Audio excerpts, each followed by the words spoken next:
Weeks later, Dad asked why I stopped paying the mortgage. My reply shut them down completely. I can still hear the echo of her voice. "Get out and never come back." She didn't whisper it, she screamed it. Spit at the edges of her lips. Her face twisted in rage. My own mother, looking at me like I was a stranger. That was the night everything ended. But endings, they can be rewritten. Growing up, I was the one who kept the house afloat. Dad was always drowning in debt. Mom, well, she liked appearances more than responsibility. Bills came, calls from the bank came, and I was the one patching the holes. I worked 2 jobs through college. Every paycheck went straight into the mortgage. My name wasn't on the deed, but my blood was in the foundation. They used to call me their rock. Said I was the one thing keeping us steady. And I believed them. God help me, I believed them. It started small. Mom's tone changed. Less gratitude, more commands. Dad's silences grew heavier. Then one night, I overheard them in the kitchen, whispering like teenagers hiding a sin. "She'll never know. We've carried her long enough. Once she's gone, it'll finally be ours." I froze. Carried me? The money I'd been funneling wasn't ours? It was theirs. They weren't saving, they weren't planning, they were burning through my sacrifice. Vacations, dinners, little luxuries I never saw. And in that moment, the word family felt like a lie carved into my skin. The blow-up came 2 weeks later. Mom cornered me in the living room. "You're ungrateful, always acting like we owe you something. If you don't like it here, get out and never come back." She thought I'd beg, thought I'd fight for a place in a house I had practically built. Instead, I just stared at her, silent, cold.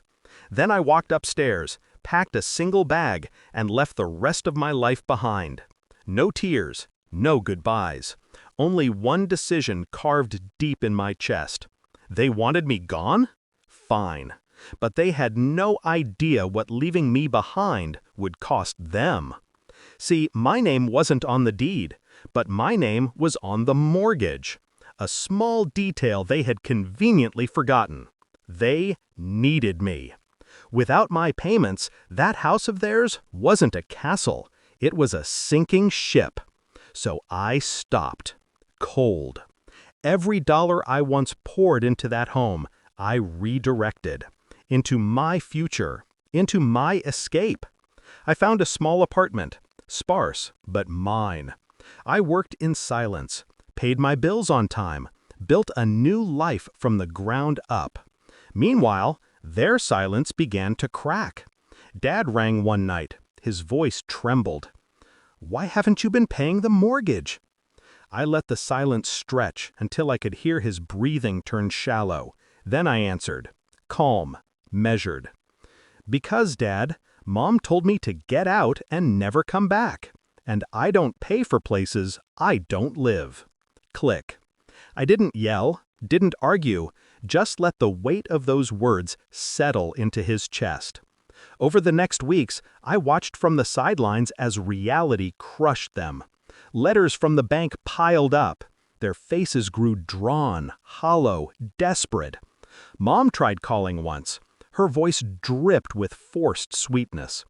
"We can work something out, honey. Families stick together." I laughed, a sharp, humorless sound. "No, Mom. Families don't throw each other out. Families don't use each other. You taught me that." She hung up before I could say more. It didn't take long. One foreclosure notice, then another. The house, the place I had sacrificed years for, slipped through their fingers, auctioned off, gone. And I didn't lift a finger, not out of cruelty, but justice. They had gambled with my loyalty, bet against my silence, and lost everything. I ran into Dad weeks later, outside a grocery store. He looked smaller, worn down. "Why did you do it?" he asked. His voice cracked like dry wood. I looked him dead in the eye. You asked the wrong question. You should be asking why you thought I'd keep paying after Mom screamed at me to get out. You can't throw someone away and still expect them to carry your weight. He flinched. No comeback. No excuses. Just the quiet understanding that he had built his downfall brick by brick.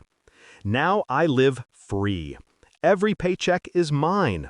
Every step forward, mine. No chains, no manipulations, no guilt. Sometimes, late at night, I think about that house. The walls I painted, the roof I paid for, the mortgage I carried. And then I smile. Because justice doesn't always come in grand gestures.